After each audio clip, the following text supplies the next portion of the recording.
હવે આપણે કમરના 5 આસન કરીશું. કમર માટે પણ આપણે મેઇનલી પહેલા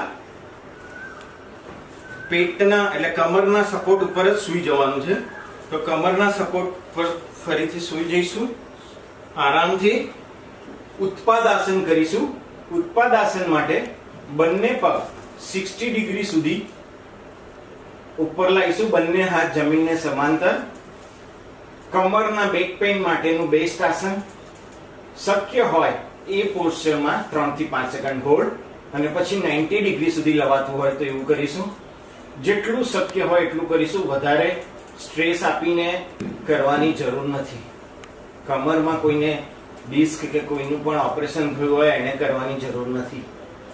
યસ, લાસ્ટ ટાઈમ ઉત્પાદાસન. ઉત્પાદાસન તમે બે રીતે કરી શકો. રાઈટ લેગ થી કરી શકો, લેફ્ટ લેગ થી કરી શકો અને બંને લેગ થી કરી શકો. આપણે અત્યારે બંને લેગ થી સાથે કરીએ છીએ. આ 1 મિનિટ કરવાનું છે રૂટીનમાં. કમરનો પ્રોબ્લેમ હોય એને 5 મિનિટના 5 આસન કમરના. આ ઉત્પાદાસન કહેવાય. Very good. હવે આપણે કરીશું કમર માટેનું બીજું આસન જેનું નામ છે પવન મુક્તાસન. પવન મુક્તાસન એવું આસન છે જેનાથી કમરને પણ બેનિફિટ થાય અને પેટને પણ બેનિફિટ થાય. એટલે એમાં આપણે જમણા પગને આ રીતે વાળી દઈશું, લોક કરીશું અને આગળનો પોસ્ચર હોલ્ડ કરીને નાક પગને અડે ઢીચણને એ રીતે રાખીશું. આ પોસ્ચરમાં 5 સેકન્ડ હોલ્ડ કરીશું. Very good. સેમ લેવલે ડાબો પગ. આરામથી જેટલું શક્ય હોય એટલું ચહેરા પર સ્માઇલ સાથે કરીશું. થોડું પેઇન થાય તો એને ફીલ કરીશું પણ ચહેરા ઉપર સ્માઇલ જવા નહીં દઈએ. અને બંને પગથી પવન મુક્તાસન. આ પોસ્ચરમાં જ્યારે આપણી ફ્લેક્સિબિલિટી આવે ને ત્યારે આપણે આવું બોડી મૂવ કરી શકીએ, મસાજ કરી શકીએ લેફ્ટ રાઈટ. રેગ્યુલર કરીએ ને 20-21 દિવસ પછી આવી ફ્લેક્સિબિલિટી આરામથી આવી જાય. હવે આપણે 3 આસન બે આસન કર્યા કમરના. પવન મુક્તાસન કર્યું અત્યારે ને એની પહેલા કર્યું ઉત્પાદાસન. હવે આપણે કરીશું મરકટ આસન. મરકટ આસન માટે બંને પગ આવી રીતે તળિયા જમીનને અડીને, બંને પગ ઊંચા, ઢીચણ ઊંચા, બંને હાથ શોલ્ડરના પેરેલલ ખોલી દઈશું. જમણી સાઈડ ના આવી રીતે ટ્વિસ્ટ કરીશું એટલે જમણા ઢીચણ ઉપર ડાબો ઢીચણ રહે, જમણા પગના તળિયા ઉપર ડાબા પગનું તળિયું રહે અને આપણે જમણી બાજુ મૂવ કર્યું છે એટલે ડાબી બાજુ જોઈશું અને એ ટ્વિસ્ટને ફીલ કરીશું. આ જે પોસ્ચરમાં જે ટ્વિસ્ટ થાય કમરનો આ પોસ્ચર એને ફીલ કરીશું. 3 સેકન્ડ રહીશું કારણ કે આ બહુ વખત આ રીતે આપણી બોડીની મૂવમેન્ટ ના હોય એટલે વધારે સ્ટ્રેસ નહીં આપીએ. Very good. Normal and reverse. ડાબી સાઈડ મૂવ, જમણી સાઈડ ફેસ. સ્લોલી ને ગ્રેજ્યુઅલી ચહેરા ઉપર સ્માઇલ સાથે. Excellent. Super. One more time. મરકટ આસન કહેવાય એને. સેન્ટર. કમરના 3 આસન થયા. ઉત્પાદાસન, પવન મુક્તાસન, મરકટ આસન. હવે આપણે કમરના બાકીના 2 આસન માટે પેટના સપોર્ટથી સૂઈ જઈશું. જે આસન છે એનું નામ છે Bhujangasana. Cobra pose. Cobra posture માટે પેટના સપોર્ટથી સૂઈ જઈશું. બંને હાથ બંને શોલ્ડરની પાસે, છાતી પાસે અને સ્લોલી ને ગ્રેજ્યુઅલી આગળનો પોર્શન આકાશને દેખાય એવી રીતે ફેસ ઉપર જોઈશું. ઉપર લઈ જઈશું. સ્લોલી ને ગ્રેજ્યુઅલી જેટલું શક્ય હોય એટલું કરીશું અને નીચે શ્વાસ છોડતા છોડતા દાઢી જમીનને અડે, chin touch to the face floor એ રીતે રાખીશું. Very good. One more time.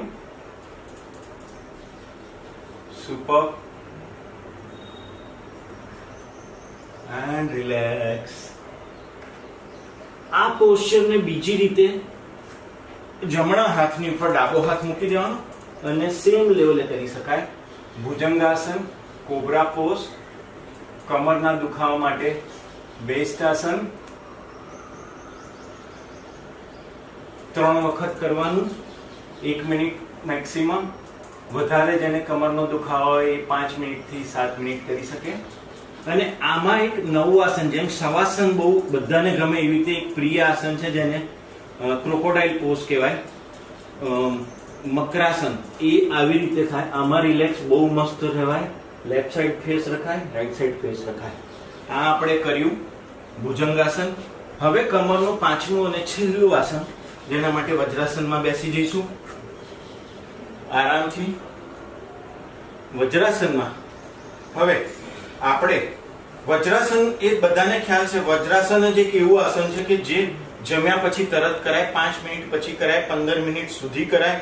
પેટને લગતા, પાચનને લગતા બધા જ પ્રોબ્લેમ વજ્રાસનમાં બેસવાથી દૂર થઈ જાય. એટલે 3 ટાઈમ્સ દિવસમાં કરી શકાય. જેને પેટનો અપચો રહેતો હોય, કબજિયાત રહેતી હોય, અને વજ્રાસનથી બોડી વજ્ર જેવી થાય, એટલે એનું નામ વજ્રાસન આપેલું છે.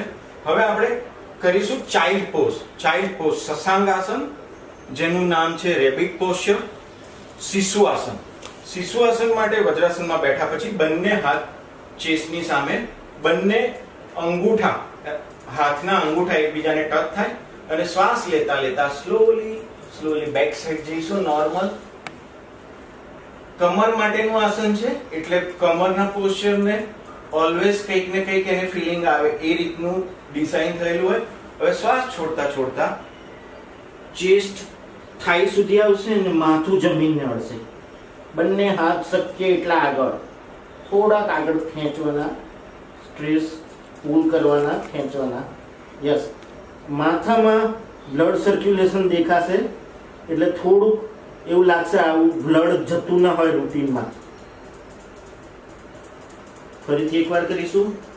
આ સસાંગાસન, રેબિટ પોઝ છે, ચાઇલ્ડ પોઝ, એ પેટ માટે, કમર માટે, મસ્તિષ્ક માટે, હૃદય માટે, બધાના માટે બેસ્ટ આસન છે.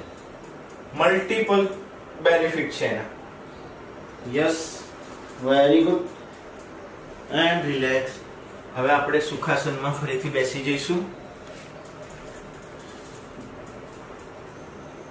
અત્યારે આપણે આપણા 5 મિનિટના ત્રીજા સેશનમાં કમરના 5 આસન કર્યા. એક ઉત્પાદાસન, 60 ડિગ્રી સુધી બંને પગ અને 90 ડિગ્રી. બીજું આસન કર્યું આપણે પવન મુક્તાસન. ત્રીજું આસન કર્યું મર્કટાસન. ચોથું પેટના સપોર્ટથી ભુજંગાસન, અને પાંચમું શિશુઆસન.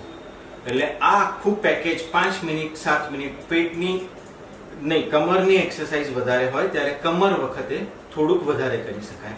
આ કમરના બેનિફિટના 5 આસન.